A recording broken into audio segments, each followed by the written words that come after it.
Anyway, So now we're joined on the line. We are indeed. Yes, we're joined by our first guest on this afternoon's Open Spirits show, and it's a big welcome to Edward Hickson. Are you there, Edward? Yeah. Hi. How are you? Talk nice and loud into the phone. How are you? Yeah, I'm good, thanks. How are you? Yeah, we're okay. We're enjoying the sunshine. Who isn't? Yeah. The reason why I thought it would be jolly interesting for our listeners to hear from you and hear about you is because you're a bit of a junior Ben Ainsley, aren't you? Yeah. Yeah, I'm doing all right at the moment, yeah. Because you are a sailor and you're local to us here in the Cotswolds. Perhaps you could tell us a little bit about yourself, how old you are, and what you do, and where you do it. Yeah, so my name's Edward Hickson. I live in Evesham. I go to Prince Henry's High School. I'm a sixth former there. Mm-hmm. Well, I started sailing when I was 4. My dad wanted to do wanted a family sport, like to do with our whole family. Right. So back in the day when I was 4, there's Evesham Sailing Club. It's not around now. But yeah, we used to go up and down the river. I really enjoyed it, and then it just got really competitive, really. And when I was about 8, I started racing, had my own boat, and yeah, my dad just started taking me to events, and had a good time. So, and then yeah, I just started winning stuff, and from there it went really well. Well, that's very modest of you to say you just started winning stuff, because what did you win in 2012? Yeah, so I was the top of world champion, junior world champion. I came second overall. Wow! Wow! Congratulations! I mean, that's quite an achievement. Oh, thank you. No, well, so where were the world championships held? So it's in Holland. Right. Are the Dutch strong in sailing? Yeah, they were really strong, but they just couldn't match us, really. Of course. Excellent. The British spirit, the noble English spirit. Yeah. Excellent. So, what have you? The reason I saw it was I saw a little article about you in the Cotswold Journal. And what is it you've won now? Yeah. So I won the national schools event. It was up at Datchet Reservoir in London. Right. Yes. And there was 100 competitors, and I managed to take the title there. Right, and what did the what were you sailing, and what was the format of the competition? Right, so I was sailing a boat called the Laser Radial. It's one size down from the Olympic mm-hmm. laser rig, which I've recently just moved into. But so I was sailing that. There's 100 competitors. It was like a 6-race format, and whoever comes out wins it. So right. So I managed to win about 4 of the 6 races. And another 2 top 3s, which put me in first. Excellent. And were you far and away the winner? Do you think with those I can't imagine someone being terribly close to you if you'd taken all the first and second places. Well, it was reasonably close actually. Yeah. Another guy did get 2 seconds, and it was actually all on the last race. I managed to win. Oh wow! So. Excellent. It's I remember in the Olympics, Edward. It was pretty tight, and I'm always a little bit. I always think, well, it depends on the wind. What's the guy doing? He's just sitting there and tensing his set. What's the technique that goes into winning and losing? Obviously. Oh, right. So it's literally the wind is the main part of it, and the wind shifts all over the place, which allows us to change direction and move about on the course. And if it was just a constant wind, like the format wouldn't really work. So you have a start line, and then you have a windward mark, so a buoy you go around. Mm-hmm. So it's a circuit you sail around, and it's just the fastest boat really to go around it and basically can you just sail anywhere as long as you go around the buoys? Can you go anywhere you like? Is the within reason? Yeah. So there might be more wind pressure on the right, so therefore you might head out in that direction. Mm-hmm. And so it's not just a question of being fast, but it's a question of finding the fastest water and the fastest. Yeah, precisely. It's a game of chess.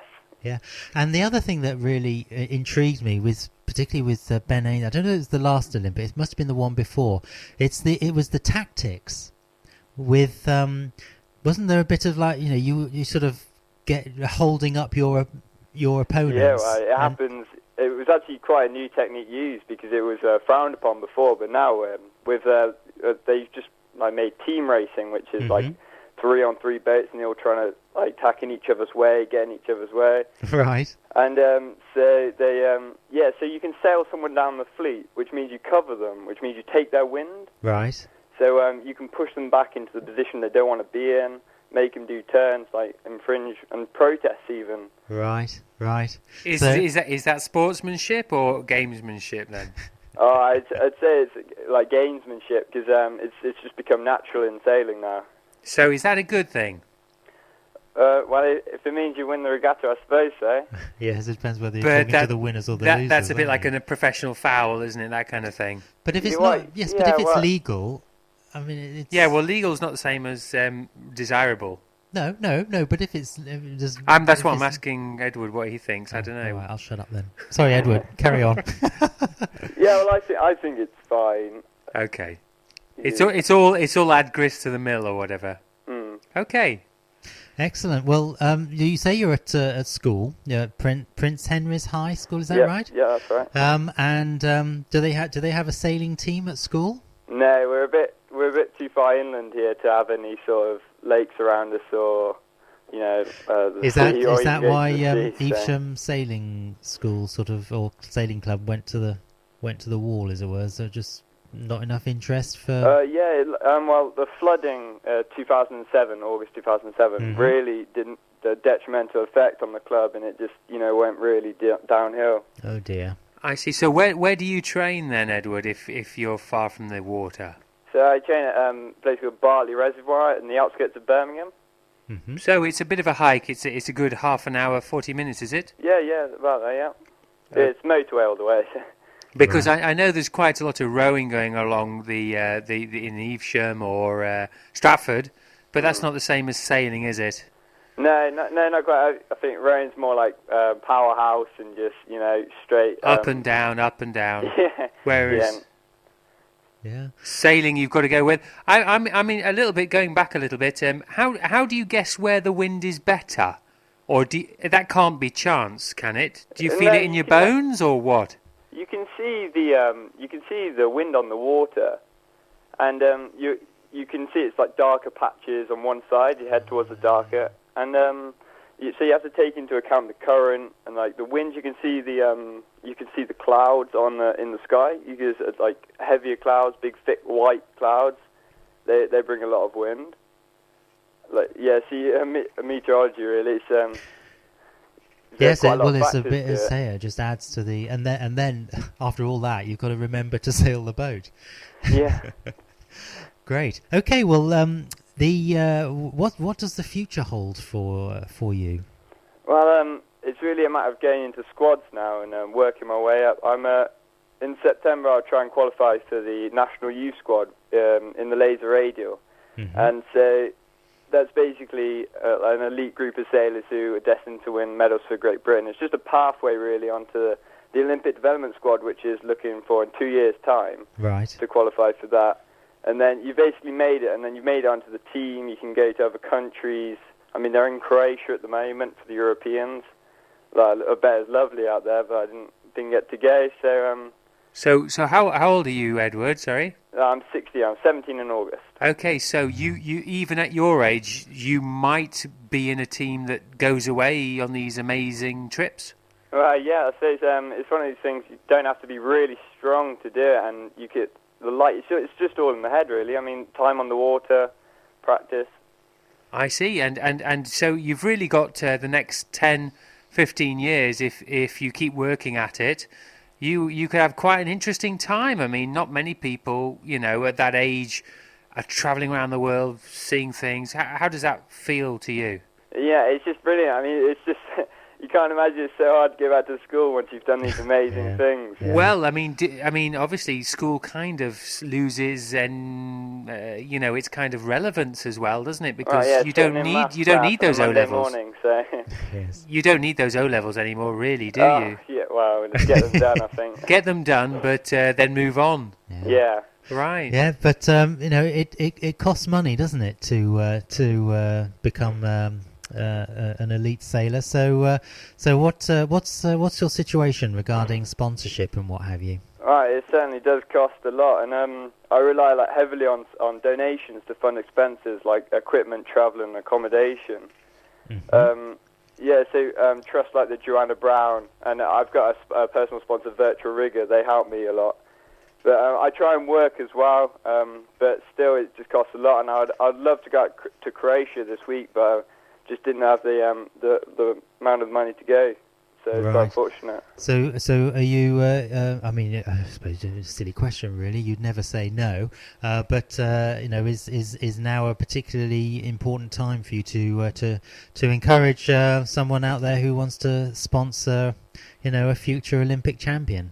It would just be great if someone could help me out, because I'm only just going to get better and better, and there's great brandage exposure on sales halls and the trailer, which spends most of its time on the motorway.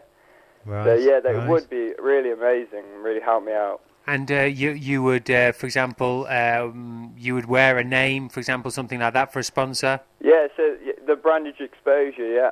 So I could logo up everything. Yeah, definitely. Well, Excellent. wow, well that's great. And so people can get in touch with you. How would they do that? So if you just type Edward Higson Sailing in on Google, I've got my own website, and you can contact me from there, read about me, look at some videos. Yeah. So very, very, very good website for thank you. For a 16-year-old. Yeah, thanks.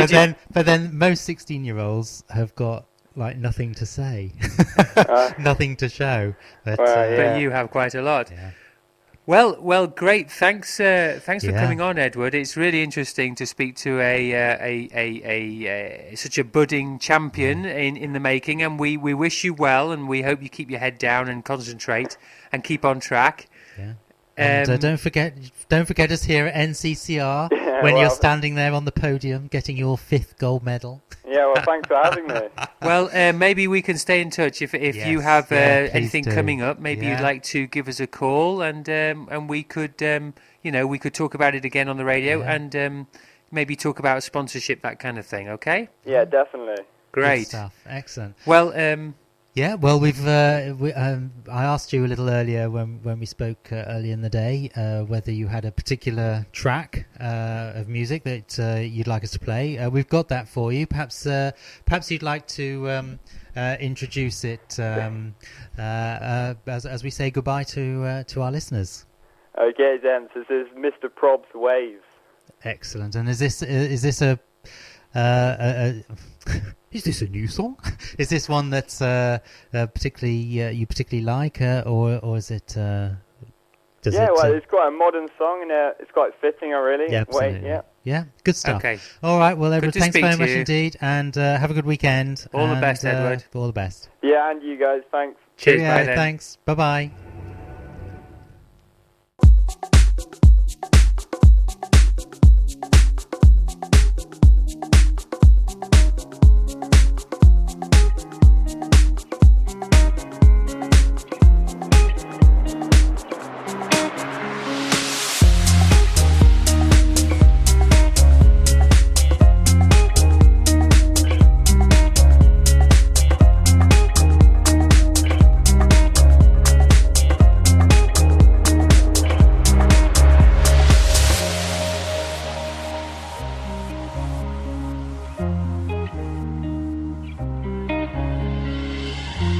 My face above the water,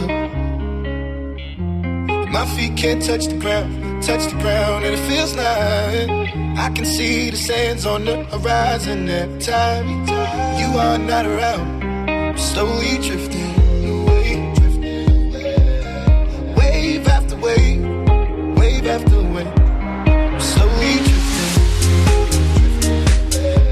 and it feels like I'm drowning, pulling against the stream. Against the wave, wave after wave, wave after wave, I'm slowly drifting.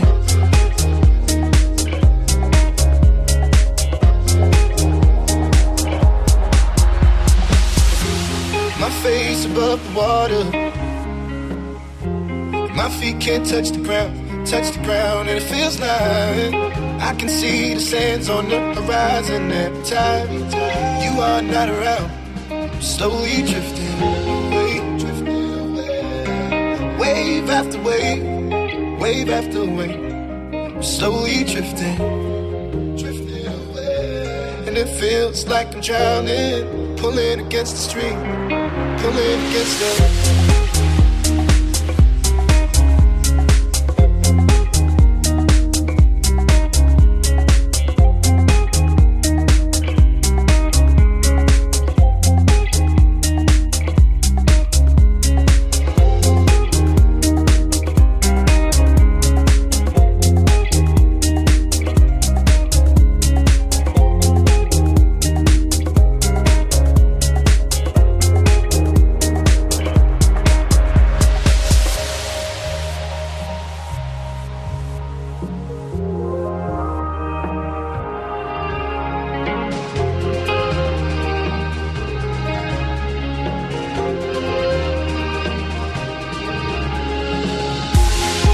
I can make it easy,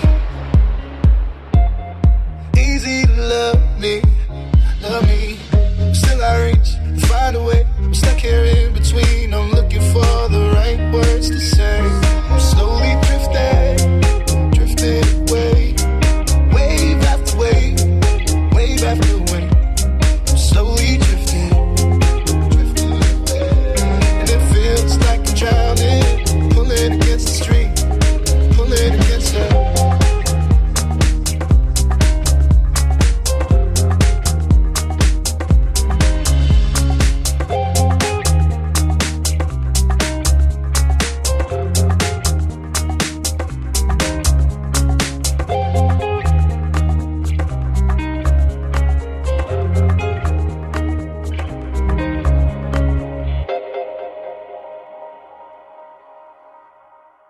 There we go. That was Mr. Probs and Waves. That was for Edward Higson, the future GB Olympic multi-goal winning champion. So thanks very much, Edward. Great interview. Thanks for coming on. Very mature for one only 16 years old. So best of luck. And let's see what we can do and try and get you some sponsorship. And that was Waves by Mr.